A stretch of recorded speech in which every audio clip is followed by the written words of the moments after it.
Hello.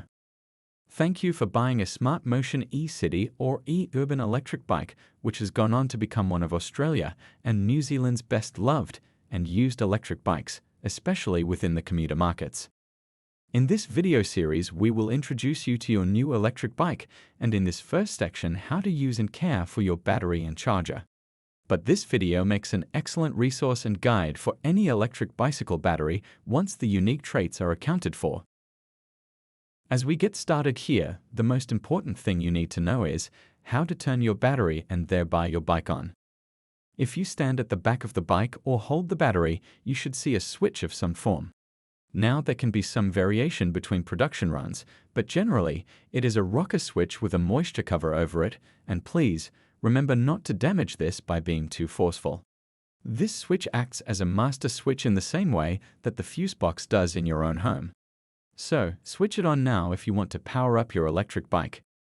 Now, if you want to turn off your electric bike, it is often simpler to turn it off at the battery rather than at the display first.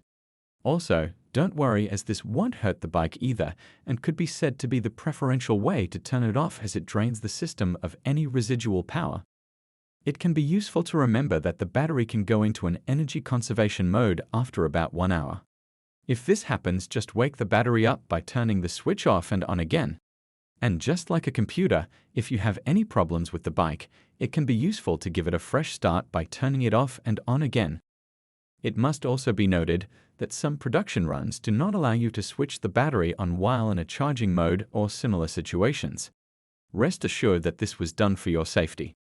If you have any questions, don't hesitate to call your dealer. Beside the main power switch at the rear of the battery is a USB port.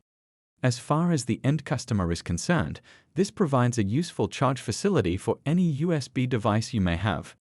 Regularly, customers have used this to charge their phones and laptops. But as with the charge port, please remember to keep the water seal properly inserted when not in use, otherwise it may create a case for voided warranty claim on your most expensive and important item. At the front of the battery is a charge port. Because of its location, it can be charged while on or off the bike. But do remember to keep the moisture cover closed when it is not being charged, as this may void your warranty if corrosion is evident here. It is also advisable to always plug your charger into the battery first before switching on at the wall, as a standard best practice. Similarly, chargers can be fragile and don't like being dropped or driven over, let alone being melted in the frying pan or being drowned. And yes, these are all real cases in our store.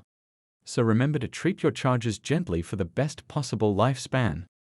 It is also normal while charging your battery for the charger to become quite hot. So please don't panic too soon and let the charger do its job. If you're wondering how long it will take the charger to charge your battery, it should take about 9 hours from an absolute flat state under normal variables. But for most rides, it should be done within a few hours.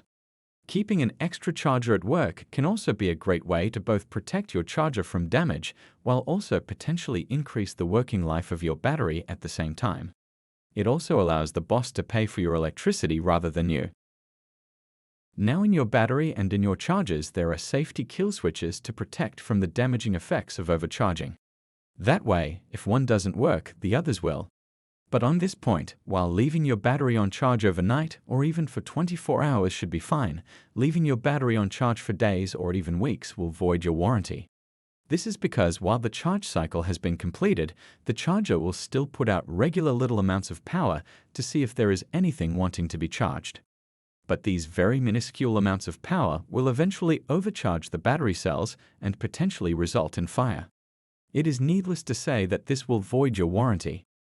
While we are discussing the risk of fire, it seems appropriate to raise the noticed increased risk of battery fires in warmer environments.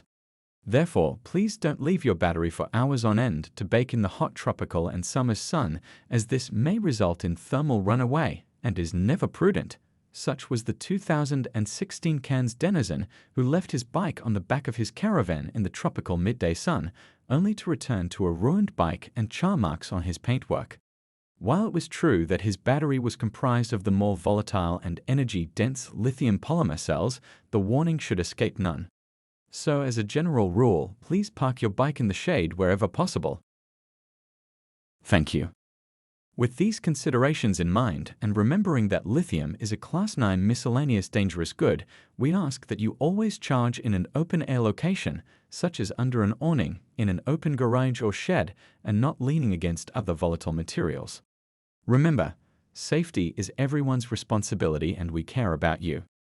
But just as heat can affect your batteries, cold climates can result in reduced battery efficacy, leading to the use of insulative sleeves, generally not even considered by the Australian marketplace.